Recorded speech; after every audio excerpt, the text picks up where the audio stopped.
ರಾತ್ರಿ ಮಲಗಿ ಬೆಳಿಗ್ಗೆ ಎದ್ದು ಜೋರಾಗಿ ಮಳೆ ಬಂದ್ಬಿಡೋದ. ಮಳೆ ಬಂದ್ಬಿಟ್ಟೈತೆ ಅಂತ ಎದ್ದು ಬೆಳಿಗ್ಗೆ ನೀರೊಳಗೆ ಬೆಂಕಿ ಹಾಕಿ ಕೂತಿದ್ದೆ. ಅಷ್ಟೊತ್ತು ನಮ್ಮ ಅಣ್ಣ ಬಂದ್ಬಿಟ್ಟು ಏನೋ ಒಳಗಡೆ ಮನಸ್ಸಲ್ಲಿ ಸಾಂಗ್ ಹೇಳ್ತಾ ಇದ್ದ. ಆ ಸಾಂಗ್ ಕೇಳಿಸ್ಕೊಂಡು ಆಮೇಲೆ ನಂತರ ಸ್ನಾನ ಮಾಡಿ ಎಲ್ಲ ಆದಮೇಲೆ ದೇವಸ್ಥಾನ ಗರ್ಭಗುಡಿ ಕ್ಲೀನ್ ಮಾಡಿಕೊಂಡು ಪೂಜೆ ತಯಾರಿ ಮಾಡಿಕೊಂಡೆ.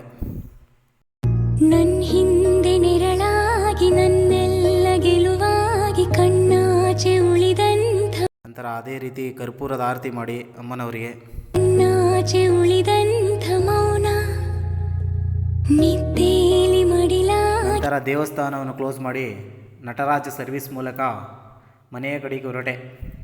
ಮನೆ ಹತ್ತಿರನೂ ಬಂದೆ. ಸಂಜೆ ಮತ್ತೆ ದೇವಸ್ಥಾನದ ಕಡೆ ಹೊರಟೆ. ಏನಕ್ಕೆ ಅಂದ್ಕೊಂಡ್ರಾ, ಮಳೆ ಬರ್ತಾಯಿತ್ತು. ಆದ್ದರಿಂದ ಬೆಳಿಗ್ಗೆ ನೀರು ಕಾಯಿಸಲು ಸೌದೆ ಇರಲಿಲ್ಲ. ಸೌದೆ ಎತ್ತಾಕ್ಬಿಟ್ಟು ಬರೋಣ ಅಂತ ಹೊರಟೆ ದೇವಸ್ಥಾನದ ಕಡೆ. ನಂತರ ಒಬ್ಬರಿಗೆ ಯಂತ್ರ ಬೇಕಾಗಿತ್ತಂತೆ, ಅದನ್ನು ಮಂತ್ರಿಸ್ತಾ ಇದ್ದೆ. ಅವರಿಗೆ ಕೊಟ್ಟೆ. ನಂತರ ಮಳೆಯಲ್ಲಿ ನಡೆದುಕೊಂಡು ಹೋಗುತ್ತಿದ್ದೆ.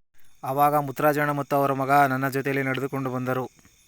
ಅದಾದ ನಂತರ ಮನೆಗೆ ಹೋಗಿ ಊಟ ಮಾಡಿಕೊಂಡು ಕುಳಿತಿದ್ದಾಗ ಅಮಾಸೆಗೆ ಹುಣ್ಣಿಮೆಗೆ ಒಂದು ಸಲ ಬರ್ತಾನೆ ಇವನೇ ನೋಡಿ ಫ್ರೆಂಡ್ಸ್. ಇವನ ಮಕ ನೆಕ್ಸ್ಟ್ ವೀಡಿಯೋದಲ್ಲಿ ತೋರಿಸ್ತೀನಿ. ನಂತರ ಮತ್ತೆ ಗಾಡಿ ತಗೊಂಡು ದೇವಸ್ಥಾನ ಕಡೆ ಹೊರಟು. ಇವತ್ತಿನ ಕತೆ ಇಷ್ಟು ಫ್ರೆಂಡ್ಸ್. ಮುಂದಿನ ವೀಡಿಯೋದಲ್ಲಿ ಮತ್ತೆ ಸಿಗೋಣ.